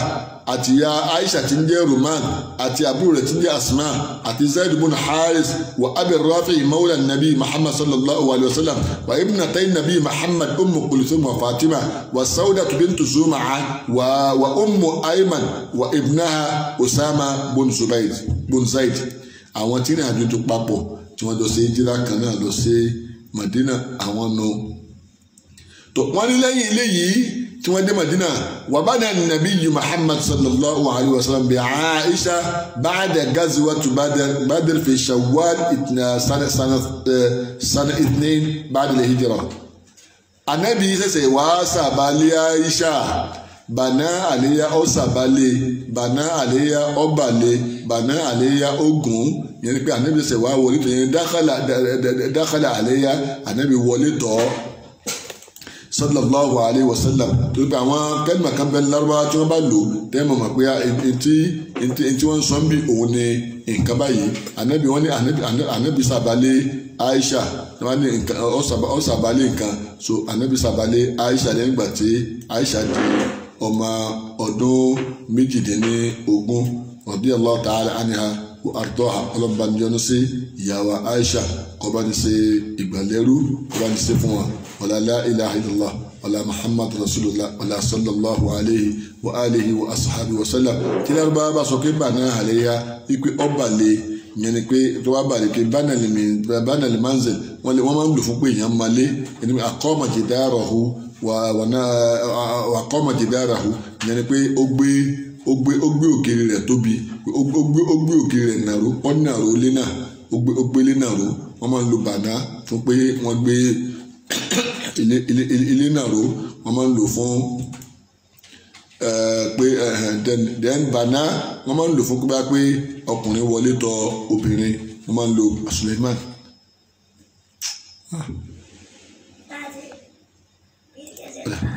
wọ́n máa ń lo bàná wọ́n máa ń lò fún pé ọkùnrin wọlé tọ̀ obìnrin yẹn ni pé bana ala zawjatihi aw biha yẹn ni pé wọlé tọ̀ yẹn ni pé dakhala biha ó wọlé tọ̀ ìyàwó rẹ̀ lẹ́yìn ìgbà tí Aisha di ọdún méjì tó ti dé Madina lànà Muhammad ló tó wọlé tọ̀ ní inú oṣù Shawwal lànàbí wọlé tọ̀ ìyàwó Aisha tó di ìyàwó fún àná Muhammad. فكانت عائشة تقول يا عائشة وصوي تزوجني رسول الله النبي صلى الله عليه صلى الله عليه وسلم في شوال نينو أسو شوال وبنا بي في شوال inú Ṣawwal náà ló sọ mí Ànábì gbé mi sílé nínú Ṣawwal ó sì wọlé tọ̀ mí ó sọ mí dobìnrin bàná bí ó sọ mí dobìnrin fi Ṣawwal nínú Ṣawwal náà fa ayyu nisa'i obìnrin wo tó ni fa ayyu nisa'i Rasulullah ta nínú náà obìnrin àná Muhammad sallallahu alayhi wa sallam kanat ahadha indahu minni tó ní lọ́kì lọ́dọ̀ Ànábì tó mi sorry ta nínú obìnrin àná Muhammad tó ní lọ́kì nínú obìnrin àná Muhammad tó mi sallallahu alayhi wa alihi wa ashabihi wa sallam. ìyàwó Aisha òun là ń sọ nípa wọn láti àárọ̀ ìyá alábàárkà ìyá dáadáa ìyá tó gbé ẹ̀sìn dúró ìyá tó jìyà fẹ́sìn ìyá tó fi gbogbo àsìkò tó fi ń wá ìmọ̀ nípa ìmọ̀ ẹ̀sìn Suleiman tí fi ń wá ìmọ̀ nípa ìmọ̀ ẹ̀sìn tó sì rí tó sì wúlò fún tó sì fi ṣe gbogbo wa ní àǹfààní jama àsìkò wa ti ń against wa àti aago mọ́kànlá ti kọjá aago mọ́kànlá àbọ̀là wáyé ní Nigeria time tó jẹ́ 2:30 tọ̀dọ̀ wa níbí tá a dùn ní alẹ́ yìí òun ni adé yìí insha Allah. báwo ni Aisha ṣe wọlé ọkọ báwo ni ẹ ti ṣèyàwó rẹ̀ tó tẹ́ fẹ́ ṣe ọ̀nà wo ló gbàdélé ọkọ ibẹ̀ láti bẹ̀rẹ̀ ọ̀rọ̀ ní ọ̀la insha Allah tàbí ẹ̀ ti ẹ̀kọ́ bóyá ká lò ṣẹ́jú kan ẹja sọ́dọ̀là ẹ̀ka bóò ní ṣe wọlé ọkọ ọ̀nà wo ní ẹ gbà bóò ní ẹ ṣe ṣèyàwó rẹ̀ bóò ní ẹ ṣe múra fún tó fi dìpọ̀ wọlé àná Muhammad sallallahu alayhi wa alihi wa sahbihi wa sallam ká tó wá bọ́ sínú àwọn nǹkan mìíràn tó máa sọ nípa ìyàwó Aisha lọ́la àtàwọn àyà Qur'an tó sọ̀kalẹ̀ nítorí àwọn àṣẹlẹ̀ kan tó ṣẹlẹ̀ láàrin ìyàwó Aisha àti aṣáájú ẹ̀dá tí ń jẹ́ àná Muhammad sallallahu alayhi wa sallam kọ́lọ́ kọ́ bá ní ṣe àlékún kẹ́ àlékún ìyọ́nú rẹ̀ àlékún àforíjì rẹ̀ kọ́ bá ní ṣe gbogbo àwọn sọ̀hábà àná Muhammad àtọkùnrin nínú wọn àtobìnrin nínú wọn àtọmọdé nínú wọn àtàgbà nínú wọn ọlọ́ba níjọ́nù sí wọn. kọ́lọ̀ pé ó fún wa ní ẹ̀mí àti àlàáfíà ju ọ̀la lọ ní sókè àwa mùsùlùmí ẹ dákun ẹ jẹ́ kí a mọ̀ pé ọ̀ranyàn ni ká gbé sípò pé nǹkan kì í sọ̀rọ̀ ọ̀ranyàn nù ṣẹ̀ríà o àmọ́ ká gbé sípò pé ọ̀ranyàn ni ká mọ̀ nípa àwọn sọ̀hábà ní Muhammad sallallahu alayhi wa sallam ká gbé sípò pé ọ̀ranyàn ni ká mọ̀ nípa àwọn sọ̀hábà ní Muhammad bó sì jẹ́ ọ̀ranyàn ká mọ̀ nípa ọba tó dá wa ká mọ̀ nípa ní Muhammad bẹ́ẹ̀ náà ló jẹ́ ọ̀ranyàn ká mọ̀ nípa àwọn sọ̀hábà wa ká mọ̀ nípa wọn ká mọ̀ nípa wọn ká mọ̀ nípa wọn ọ̀dà púpọ̀ ọlọ́run bá ní sàlékún kí àti ìrẹ̀lẹ̀ fún ìyá wa Aisha bintu Abibakri Siddiq ọlọ́run bá ní yọ́nú sí àtọmọ àti bàbá bá ní yọ́nú sí ọkọ bá wọn gbà wọn lẹ́rú insha Allah àti bọ́ sí Àlàmísì báyìí tọ́ba di ní ọ̀la jimá a pàdé pẹ̀lú àwọn justice wa ó yẹ kí pósítà wọn ti jáde àwọn kankan tí ò ti tẹ̀ wá lọ́wọ́ ni kò jẹ́ kí pósítà yóò ti jáde tòtílẹ̀ bá mọ́ tọ́lọ́ máa ní ká ti rí àwọn nta fẹ́ lò á máa gbé pósítà wọn jáde tí àbáwá tó o bá tẹ̀ títí tó fi di Friday adẹ́gbẹ́tọ̀ ọlọ́run kan náà gbé àgbè pósítà yẹn jáde òòlù kọ́lọ́ kó fún wa ní ẹ̀mí àti àlàáfíà akí àlùfáà wa Raji Farid ẹ̀ka àbọ̀ sí orí ètò à ń parí àti parí afẹ́sẹ̀ àdúrà ní ìwọlé yẹn inshallah aago 10 Nigerian time ni à ń bẹ̀rẹ̀ ọ̀pọ̀ ya pátápátá 10 after 10 a máa ń bẹ̀rẹ̀ ní oṣù máa jẹ́ aago 11 ọ̀dọ̀ wa ní Cairo níbí inshallah lẹ́yìn tá a bá parí gbọ́n program wa yìí a sùn program náà tá a bá parí àwọn ìtàn sí lọ́wọ́ yìí a sùn program wa bá sísàlẹ̀ fún àǹfààní àwọn tí ó dá sí pé iná tàbí wọ́n ti fẹ́ sùn nígbà tá a ṣe program a sùn wá sàlẹ̀ jẹ́ inshallah kọ́lọ́wọ́ fún alẹ́mí àti àlàáfíà àmọ́ program tuntun la jímọ̀ yìí aago 11 alẹ́ ní Cairo aago 10 Nigerian time náà ni ó jẹ́ inshallah táyé padà ó bàbá a máa gbọ́ ní alẹ́ ọ̀la kọ́lọ́wọ́ fún alẹ́mí ju ọ̀la lọ gbogbo wa pátápátá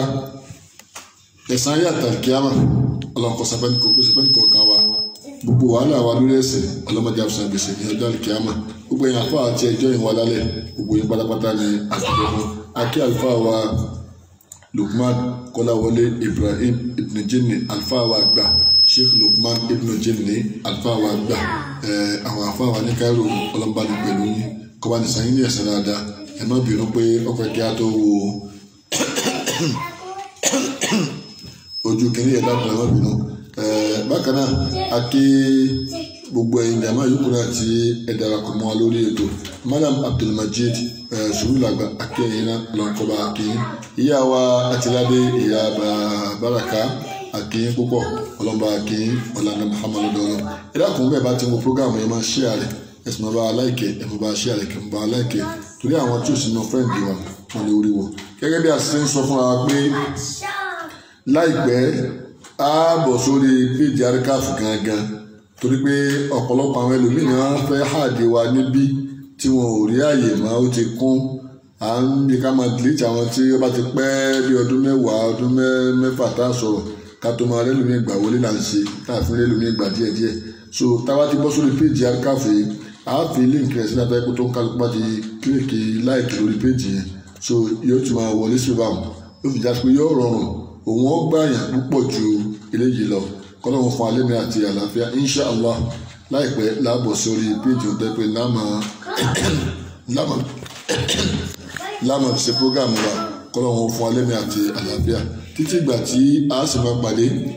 àtẹ̀mí àtẹ̀yìn ká máa bẹ́ẹ̀ náà àánú ọlọ́run ká máa bẹ́ẹ̀ náà àforíjì ká máa bẹ́ẹ̀ náà ìyọ́nú rẹ̀ àánú rẹ̀ kó má fi wálé gbà kọ̀ọ̀kan ọ̀là bismillahir rahmanir rahim. اللهم ربنا أنزل علينا مائدة من السماء تكون لنا عيدا لأولنا وآخرنا وآية منك وارزقنا وأنت خير الرازقين ربنا آتنا من لدنك رحمة وأيه لنا من أمرنا رشدا ربنا ظلمنا أنفسنا وإن لم تغفر لنا وترحمنا لنكونن من الخاسرين ربنا افرج علينا صبرا وثبت أقدامنا وانصرنا على القوم الكافرين دعواهم فيها سبحانك اللهم وتحياتهم فيها السلام وآخر دعواهم أن الحمد لله رب العالمين سبحان ربك رب العزة عما يصفون والسلام على المرسلين والحمد لله رب العالمين والسلام عليكم ورحمة الله وبركاته يا حي يا قيوم يا جبار منتقم وغالب قهار يا حي يا قيوم يا مغيث برحمتك يا رب أستغيث افتح لنا ما سد من أقفالي وعمنا بالخير والنوال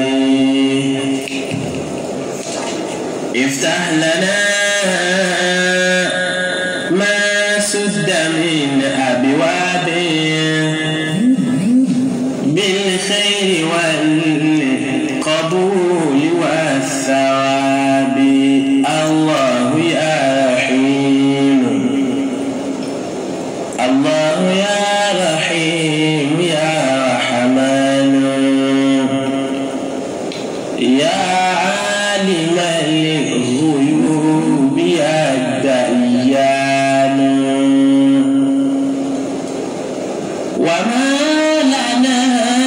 مدبر سواك أجب عبيد سيدي دعاك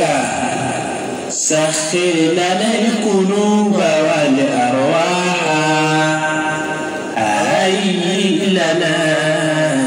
من أمرنا فلاحا يا حي يا قيوم يا سلام يا مانع منع ما به نلام يا حي يا قيوم يا جبار منتقم وغالب قهار. سبحان الله. ẹ̀rí àfáà mi àgbà bàbá khalifa maulana al-khalifa abdulmalik muhammad rabi adibayo